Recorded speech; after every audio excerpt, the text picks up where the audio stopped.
Hello, dear viewer. May I just borrow 7 minutes of your time? I promise it will be worth it. Let me tell you a story, one that almost changed my life for the worse. Back in 2018, I nearly got conned by a group of people called AIM Global. If you've ever walked the streets of Nairobi with hope in your heart and worry in your pocket, then you already know.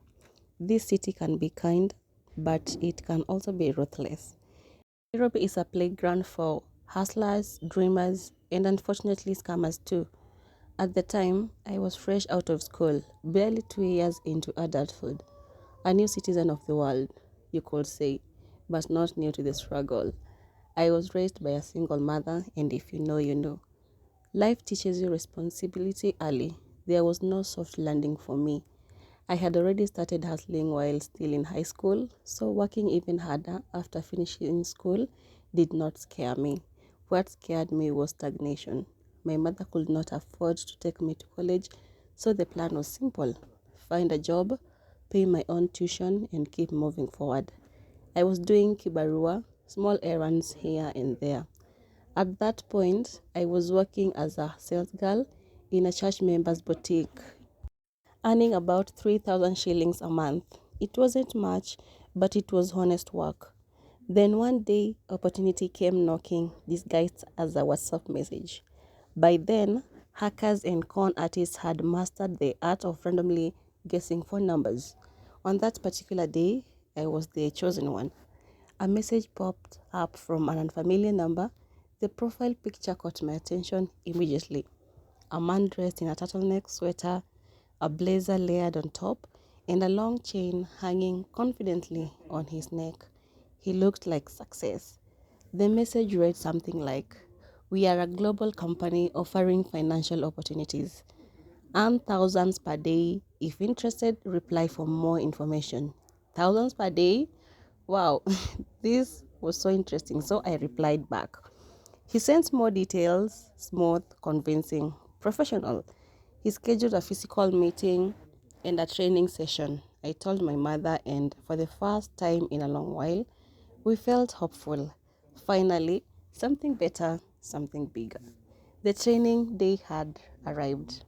I went prepared with an ID, a notebook, a pen, and of course, 200 shillings, non refundable. Even that money wasn't easy to part with, but I told myself this is investment. When I arrived at the venue at ICEA building, I was shocked. Almost 300 people filled the hall, young, old, desperate, hopeful, people like me, of course. Then a lady walked in, tall, well dressed in heels, confidence dripping from her every step. She wore that synthetic bob wig everyone had at that time. She looked like money, like proof that thing really worked. She explained how the company operated, how we would earn through referrals.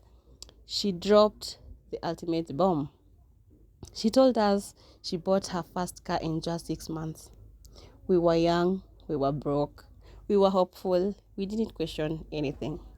I went home and told my mother the good news. She smiled. The next session we attended together, two women chasing a better future. Are we? That's when the bomb dropped. After an hour-long talk filled with motivation and big words, they finally said it. To officially join and activate an account, you needed to deposit at 27,000 shillings. The money they promised will generate itself within 2 weeks. 27,000. Where were we going to get all this money? My mother and I went home and did the math. Where were we supposed to get that kind of money? Twice, because remember, we are supposed to have an account, each one of us, separate accounts.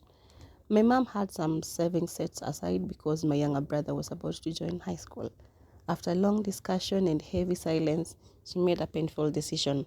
We would withdraw 27,000 shillings and open one account first.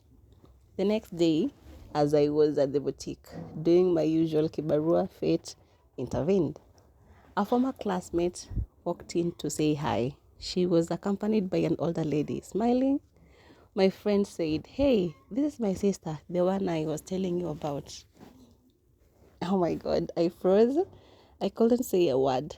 Because standing right in front of me was the same lady from the training, the one who claimed she bought a car in 6 months. The truth hit me like cold water. I acted normal, smiled. The moment they left, I called my mother and told her not to withdraw any money from her account. That evening, we sat down and replayed everything. Slowly, painfully, it became clear we were about to be conned. The man who recruited us kept calling nonstop, pressuring us, rushing us. A few days later, Facebook was flooded with stories. People crying, people angry, people broken. Global had destroyed life. Parents sold livestock, others sold motorbikes, some even used their children's fees, all chasing a promise that was never real. We were lucky, we escaped just in time, and that is why I'm telling this story today so that no one else can go through that, all because we were desperate to find a job, desperate to find a better life. But you know what? This is Nairobi, land of stones. You get conned everywhere. In your own house, just seated, someone just finds you and cons you. Better be careful out there. Thank you for listening. Thank you for watching. Don't remember to like and book 4 Points Wins. Bye.